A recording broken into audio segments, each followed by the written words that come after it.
August 1985. Soundstage in Los Angeles. Charles Bronson stood in front of director Michael Winner, holding a script marked with red ink. They were filming Death Wish 3, the third installment in the vigilante franchise that had made Bronson a superstar. Winner had just explained the next scene. Paul Kersey tortures a gang member for information. Not just violence, torture, extended, graphic, designed to make the audience squirm. Winner wanted it visceral, wanted audiences to feel uncomfortable, wanted to push boundaries. Bronson looked at the script, then at Winner, and said 3 words that stopped production cold. "I will not do it."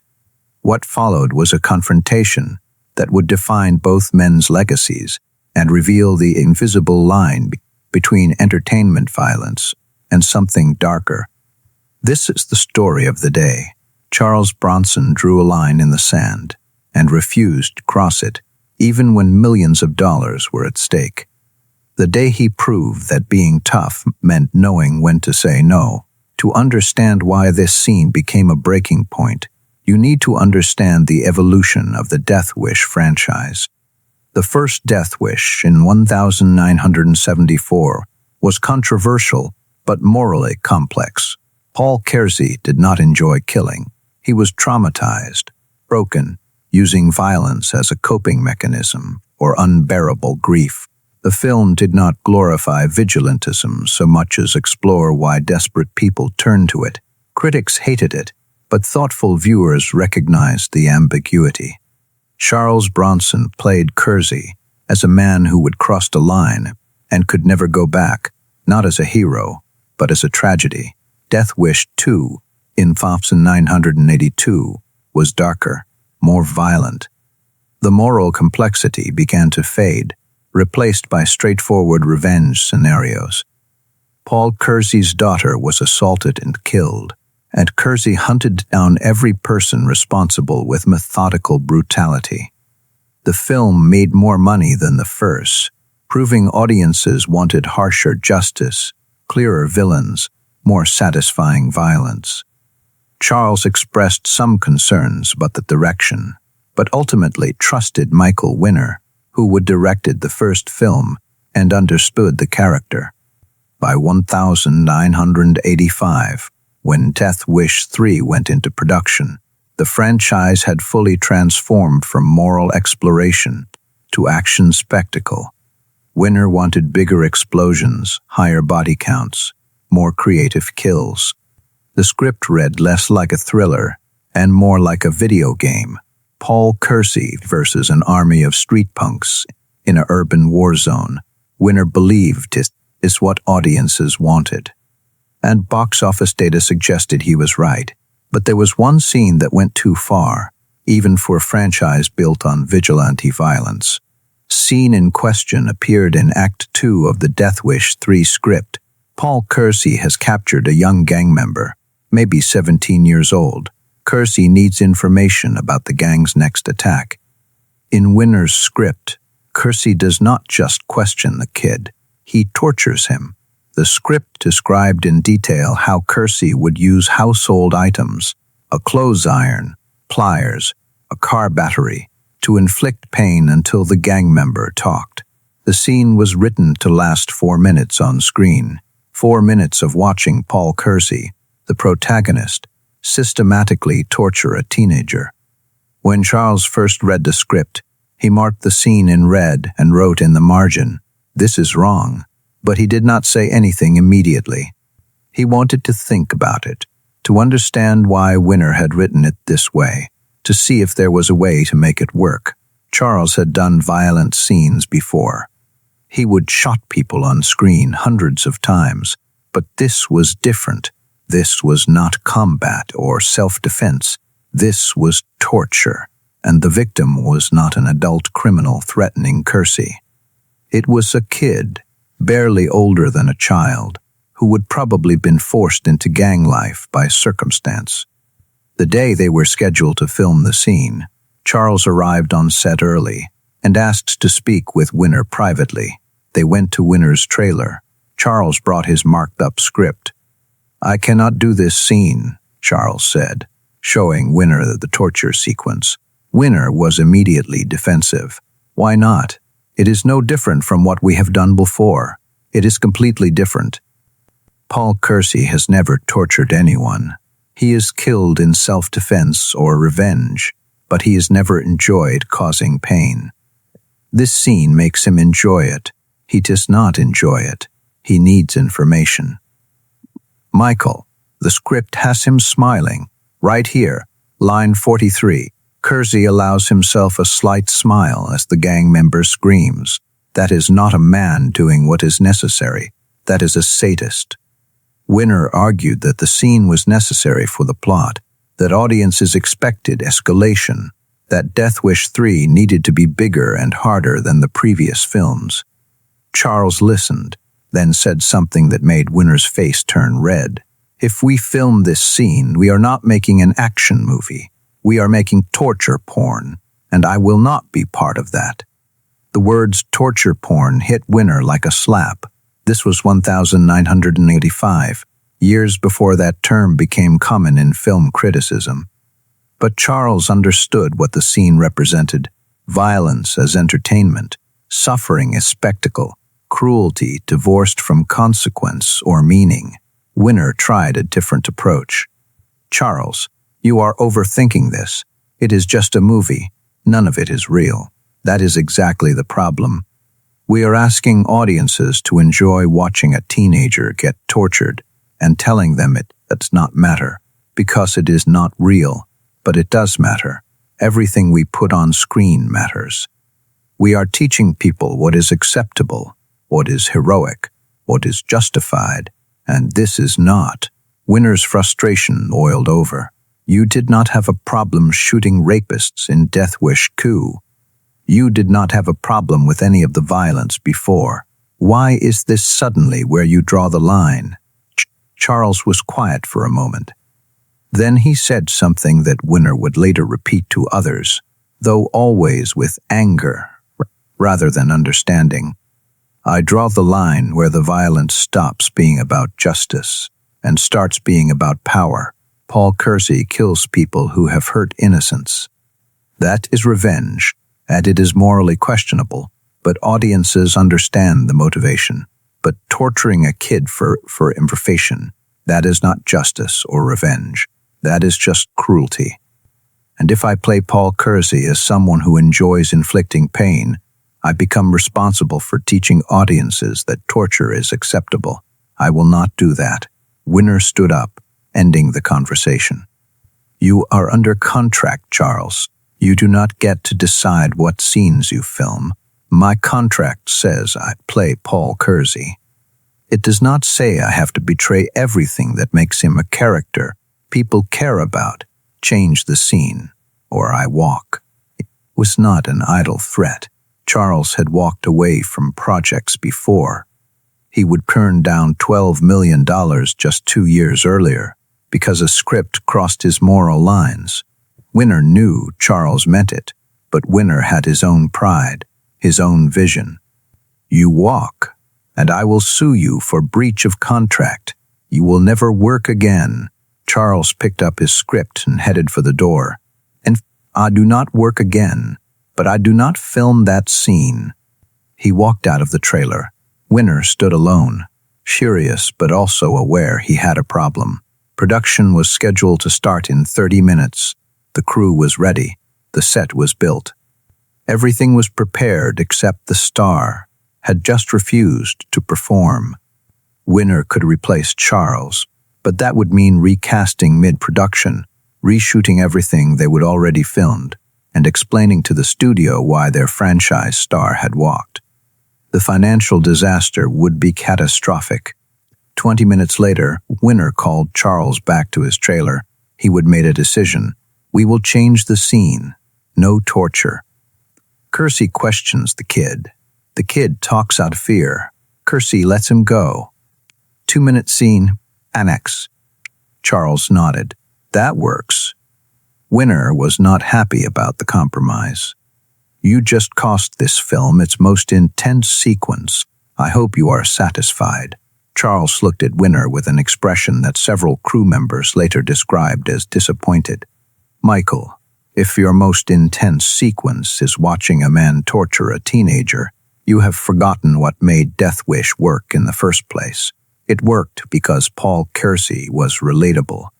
He was, yes, at our worst moment, making terrible choices out of grief, but he was not a monster. Keep him human, or we lose everything. The revised scene was filmed that afternoon. Paul Kersey corners a young gang member in an abandoned building.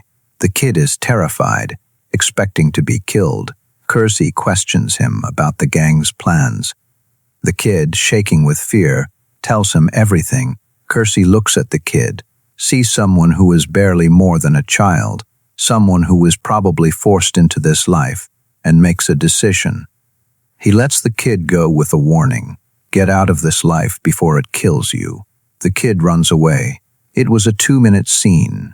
No torture, no extended violence. Just intimidation and unexpected moment of mercy. When the scene wrapped, Winner approached Charles. Happy now? Charles shrugged. It is better than what was written. Whether I am happy depends on whether you learned anything. Winner did not respond, but the tension between them was palpable for the rest of the shoot.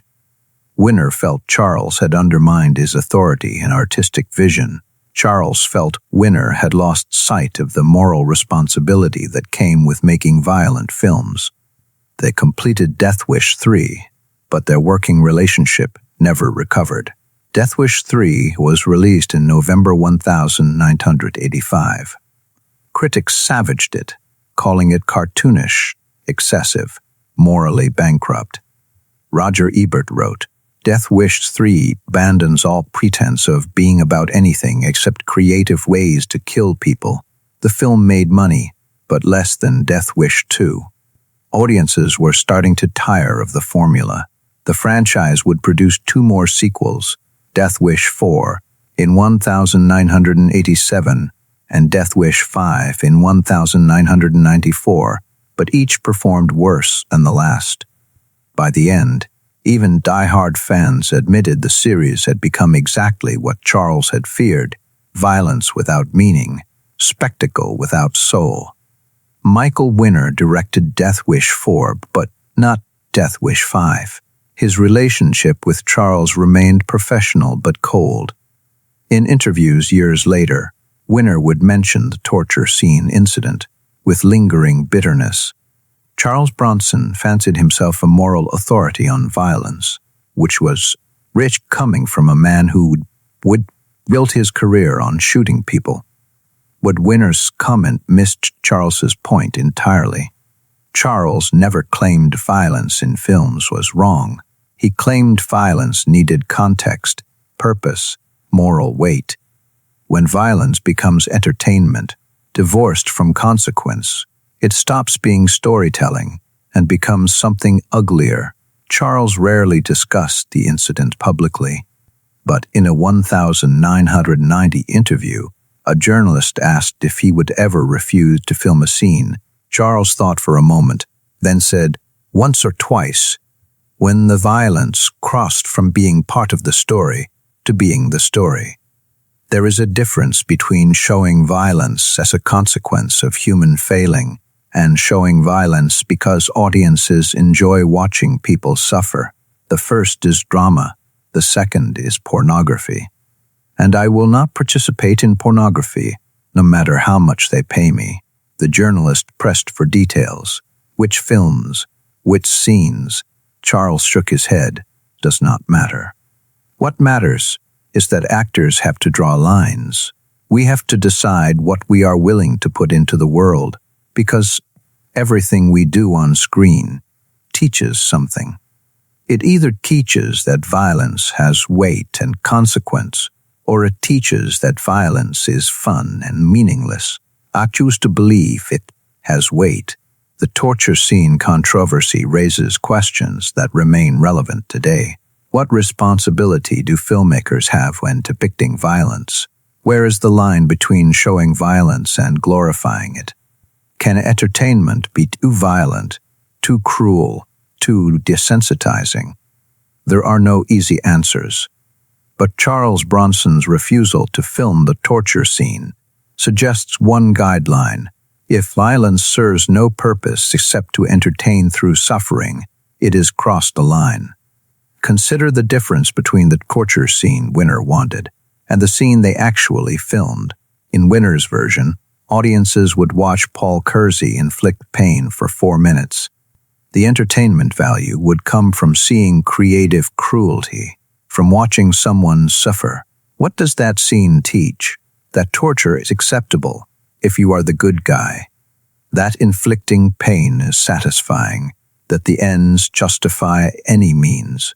Those are not subtle messages. They are explicit lessons embedded in entertainment. In the revised scene, Paul Kersey intimidates a kid, gets information, and shows mercy. What does that teach? That even in a world of violence, there are lines not worth crossing. That mercy is possible even for people who have wronged you. That seeing someone as human matters more than revenge. These are not preachy lessons. They are embedded in character choice. But they represent fundamentally different moral frameworks. Charles Bronson understood that the Death Wish franchise was already morally problematic. The film suggested that vigilante justice was necessary because the system had failed. That is a dangerous message, one that resonated with audiences precisely because it validated their frustrations with crime and law enforcement. But within that problematic framework, Charles tried to maintain some moral center. Paul Kersey killed, yes, but he did not torture. He did not enjoy it. He was a broken man doing terrible things, not a hero to be celebrated. By refusing to film the torture scene, Charles was not claiming moral superiority. He was trying to preserve the last shred of humanity in a character that had already descended far into darkness.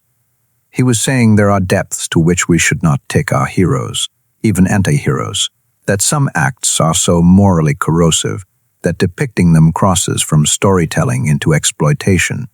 Michael Winner never forgave Charles for that refusal. Winner saw it as artistic cowardice, as an actor overstepping his role, but Winner missed the larger point. Charles was not interfering with Winner's artistic vision. He was refusing to participate in something he believed was harmful, and that is not cowardice. That is integrity. It is easy to do what you are paid to do. It is hard to say no when millions of dollars and professional relationships are at stake. Charles said no anyway. The irony is that Death Wish 3, even without the torture scene, was still extremely violent. It featured one of the highest body counts in the franchise. Critics still condemned it as excessive and morally bankrupt. So did Charles's refusal make any difference? Perhaps not to the film's reception, but it made a difference to Charles. It meant he could look at himself in the mirror and know he had not crossed that particular line, that he had not taught audiences that torture was entertainment. That matters, even if only to the person making the choice. In the years after Death Wish 3, the action genre became increasingly violent. Films like Rambo, Commando, and Predator featured massive body counts and creative kills. The torture porn genre emerged in the 2000s with films like Saw and Hostel, which did exactly what Winner had wanted, made suffering the entertainment. Audiences flocked to these films, proving Winner might have been right about what people wanted to watch. But wanting to watch something does not make it right to produce it. And being willing to produce something does not mean every actor has to participate. Charles Bronson died in 2003, having spent the last years of his life largely out of the public eye. His legacy is complicated. He is remembered for Death Wish and the cultural conversations it sparked about violence, justice, and revenge. Some see him as an icon of masculine strength. Others see him as emblematic of toxic revenge fantasies. Both perspectives contain truth. But the torture scene incident reveals another dimension of Charles's legacy, his willingness to draw lines, to say no, to refuse to participate in what he believed was wrong. That refusal did not save the Death Wish franchise from eventually collapsing under its own moral contradictions. It did not prevent the torture porn genre from emerging. It did not solve the broader questions about violence and entertainment, but it did one thing that mattered. It showed that even in an industry built on compromise, even in a franchise defined by violence, even when millions of dollars were at stake, an actor could still choose integrity over commerce. Charles Bronson chose. And whether you agree with his specific line drawing or not, the act of drawing a line deserves respect. Disclaimer: this story is based on reported tensions during Death Wish sequel's production, combined with fictionalized elements. While creative disputes between Bronson and directors did occur, this specific scene confrontation is dramatized.